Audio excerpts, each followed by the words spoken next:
Lord বাবার team বলতে পারো। যেমন তারা শুধু লিগে খেলতে পারবে, আর বাংলাদেশ টিম শুধু বিপিএল এ পারে। মানে আর তাদেরকে পাট খেতে নিয়ে দেন, আর ওদেরকে রিয়াল মাদ্রিদে ওই জার্সি পরিয়ে দেন। এরা মনে করছেন যে ওইখানে দলে খেলবে, আর এখানে এরা নেটের ভিতরে করবে। ভিনিসিয়াস জুনিয়র আজকে যে একটা নাটকবাজি করছিল, তোমার যে আচরণটা আজকে, একটা খেলার মধ্যে স্বাভাবিক হাত লাগতে পারে, এইভাবে এত নাটকবাজি করে এই প্লেয়ারটারে লাল কার্ড রেড কার্ড খাওয়াই মাঠ থেকে বিদায় করে দেয়। তো মাঠ থেকে বিদায় করে লাভ কি? পেলেন্টিক মিস করলে।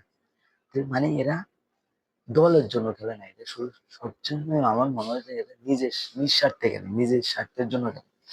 দলের কোনো স্বার্থ দলের জন্য কেউ করে না। দলের জন্য যদিও করতে নেইমার জুনিয়র, আমার মনে হয় নেইমার জুনিয়র এখানে দলের জন্য।